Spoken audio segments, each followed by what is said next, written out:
Our human concept of time is based on the speed of light as the fastest known speed. However, now I've harnessed tachyons, which travel faster than the speed of light. Hence, I am now able to create a new paradigm for perceiving time. Time is only... I am increasing the speed of the tachyon, so I have harnessed here my accelerators. An illusion.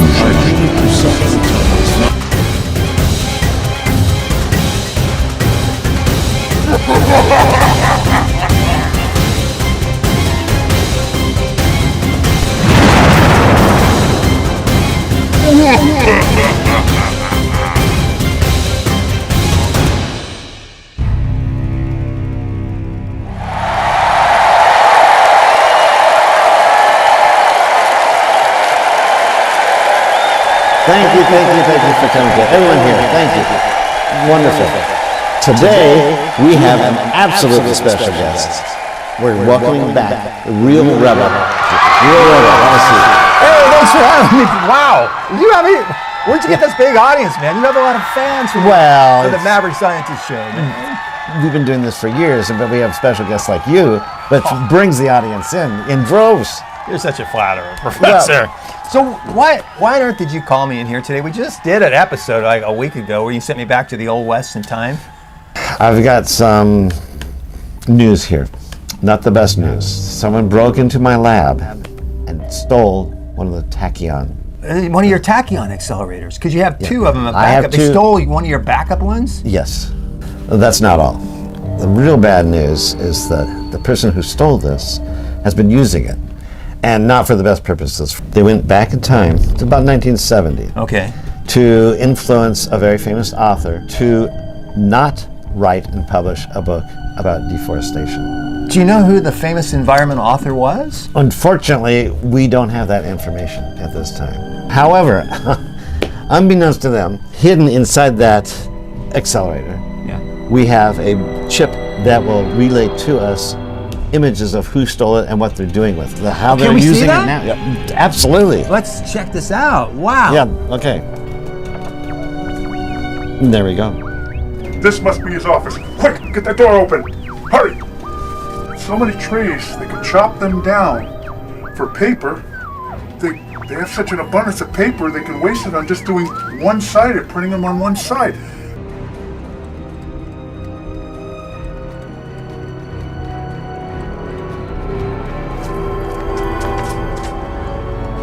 Wow, this guy even has an assistant, like this weird caped guy with him.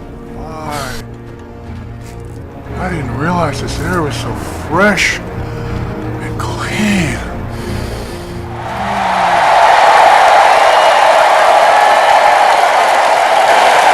Professor, I know who that person is. I don't know who his assistant with the cape is, but that's Charles Hurwitz. In 1985, he owned a company called Maxxam that took over our local Pacific lumber company. I know that. I didn't recognize him. Over the next 15 years, he accelerated the logging of old-growth redwoods in the Headwaters Forest, which at the time was the largest holding of old-growth redwood in the entire world. Yeah. And he took it over and started accelerating the logging of that. Yeah. And, this is all coming together for me, Professor. I know why Charles Hurwitz stole your tachyon accelerator. Exactly. He went back in time, and he prevented this famous environmental author from writing a book that influenced all the activists that stopped him from harvesting all of that old-growth redwood forest. Stop the book and stop the protests. Yeah, I need to go back. I need to go back and go to this environmental author and explain to him that he needs to write that book to save the last of the old-growth redwood. Absolutely. By all means. Let's do it. I can't believe Charles Hurwitz is at it again.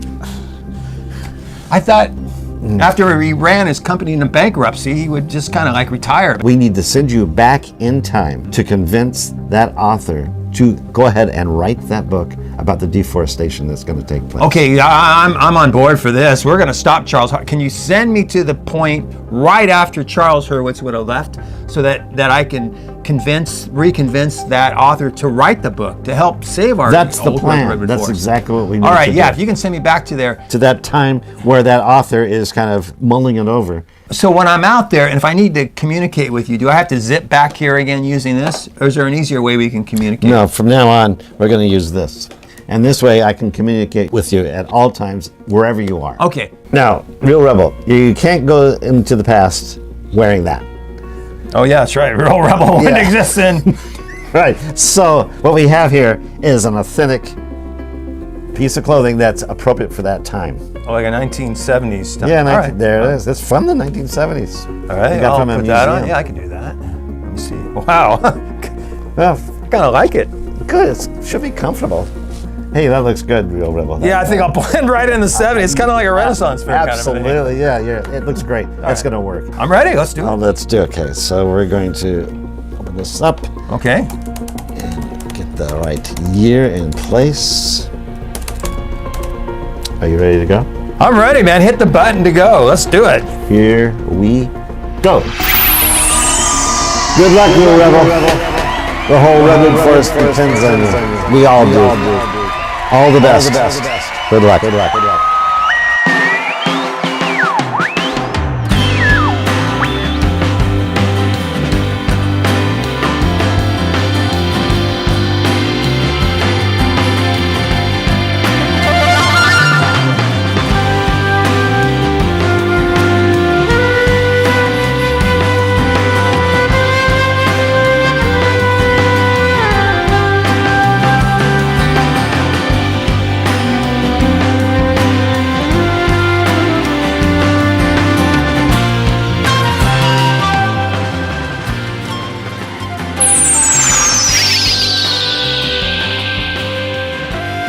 Clothes are nice, though. Hey, thanks. I admit that kind of Renaissance festival style, but nah, it'll do nicely. A lot better what I was wearing. Okay, Real Rebel, that looks great. You're gonna fit right in. The author is right over there, so I want you to go over there and talk to him and get that author to write this book. It needs to be written. Good luck. Oh, I give up. How can you trees be so beautiful and at the same time be so difficult to sketch? Oh, maybe that man was right. Maybe this just isn't my style of story to write. Perhaps it's just not meant to be. Hey, excuse me. Nice to meet you. I couldn't help to notice you were sketching these trees out here. Why is that? Maybe a book about forestry or... Why? Yeah, why were you sketching these Well, trees I here? was planning to write a story about trees and was pretty excited about getting started too. Uh-huh. But this odd fella came by a little while ago, Yeah, and when I told him about the a guy story, with a cape, yeah. he told me it was a bad idea. Oh, he went on about how it went way outside of my usual story themes, and he topped it all off by telling me that my tree sketches were terrible. You're a famous environmental author, right? Famous Well environmental known. author? No, I mean, I write children's stories. I wouldn't call that environmental writing. Children's... wait a minute. What's your name? Giesel's the name. Theodore Giesel. Giesel. I can't remember that as a famous environmental author. Can you just hold it a minute? I'll be right back. I got to think about this for a minute. Okay, you can keep painting. Okay. Excuse me. I think you sent me to the wrong place. All right, Theodore Giesel. He doesn't do any environmental author. When you did your time travel thing, you must have done something wrong. Hello. Real Rebel, you're talking to the right guy. I'm 100% certain this is the person you need to talk to for him to write that book that the world needs. All right, I got some work to do. Yes, Real Rebel. You don't give up. You do the right thing at the right time. Go for it. Are you certain that you never wrote any books about environmental policy, environmental issues? You know, something from years ago, way back, something about forestry, maybe? You certain you never wrote anything like that? Nope. Listen, maybe if I show you one of my books, that'll be helpful. Okay, I think I have one of my favorites. Yeah, good right idea. here. Let's see what you've written before.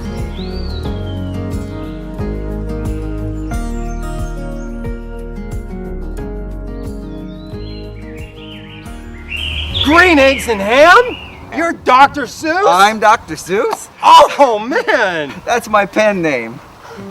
Oh, I can't believe I'm actually talking to Dr. Seuss, man. Oh, I read all your books when I was a kid. I grew up with your books, man. Oh, I do not like green eggs and ham. I do not like them, Sam, I am. You were saying something about you were wanting to write a book about trees. What's that all about? Well, ever since that big hullabaloo in 1970 over the Earth Day event Yeah. that Senator Nelson started, Uh-huh. I've been really eager to write a story about the ecology. Oh, but it hasn't come easy, let me tell you. I thought about it and thought about it and thought more. And pretty soon 9 months have gone by and I didn't have one solid idea. That is, until I came here to Kenya, Africa on vacation. Huh? We're in Kenya, Africa? That's where we are? That's Oh, where- man. You know, you are a funny guy, you know that? Well, that's okay, I like nonsense. Stimulates the brain cells, you know. But as I was saying, Yeah. when I came here to Kenya, I was just fascinated by these beautiful and unusual trees growing on the Serengeti. And I was just yes. horrified to see those trees being chopped down and made into all sorts of useless things. It was at that moment, that was when I knew, this is my story. I found my story here in Kenya. Get this, it's gonna be the story of these beautiful trees, all of the inhabitants that live in them, and the trees are just chopped down senselessly and made into all sorts of useless things. And then the people, they miss the trees because Yeah, you see yeah, the yeah. trees, they're all gone. The Lorax. That's the Lorax. That is my all-time favorite book that you ever wrote. Doesn't sound like anything that I've ever written, but what was that name you used? The Lorax? You haven't written it. Oh, The Lorax. I bet that's why I was sent here. The Lorax. Yes, the Lorax. I am the Lorax, and I speak for the trees, which you seem to be chopping as fast as you please. I like that. I like that. That's good. I like to go on. I like that. Now, you know, Doctor, I know you've been really struggling with this and it goes outside your usual story themes, but if you were to write a book about tree conservation, it might really help to inspire kids and other people who read your books. Okay, get this one. Thanks to your hacking my trees to the ground, there's not enough truffula fruit to go round. So my poor barbaloots have a bad case of the crummies because there's no more food for their tummies. Oh, this is good. Oh, I have to write about this. This is going to be great. Oh my God. Oh, excuse me there, pal. Oh man. So you're gonna write the book, right? You're I gonna am write that. gonna write this book. Am I gonna write this book? I feel like it's half written already. All right. Oh, you know, holy when you cow. do the truffula trees, Oh, make sure you man. put a little bit more color into it. Oh, I think yeah, you just you about bet. have it. You bet. All right. Hey, Doctor, it was a real pleasure meeting you. Yes. Oh, the places you will go. Nice to meet you, young man. Well, like my work here is done.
Well, I've captured the time-traveling do-gooder at last.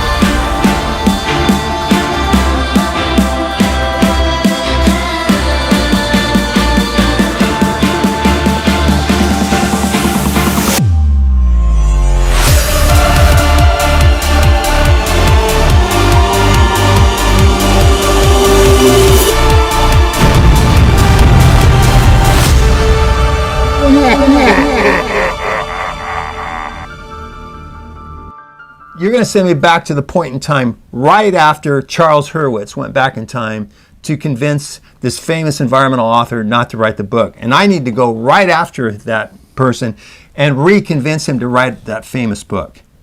Okay, so go ahead and roll. I don't think this makes sense, right? We don't think about fish having these kinds of philosophical, exploratory ideas, but they know that there's a world outside of their aquatic world, and that gives them a philosophy of what the world is really like. For us to explore the world of submarine life, under the water life, it's almost like going to another universe.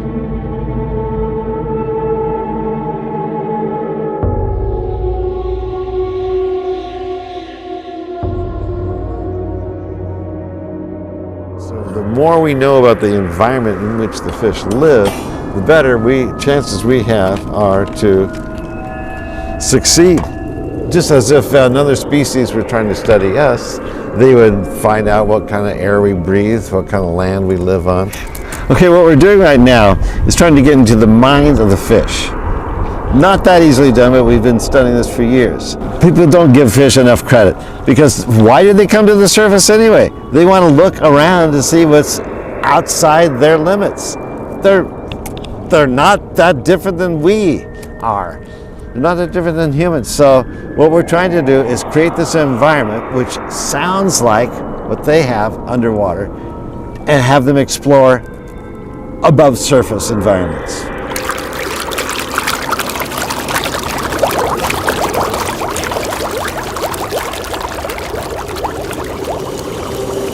Hello, fish. Be at ease. In your water, there is oxygen. So breathe in the oxygen through your gills and relax. Be the serene, tranquil species that you are.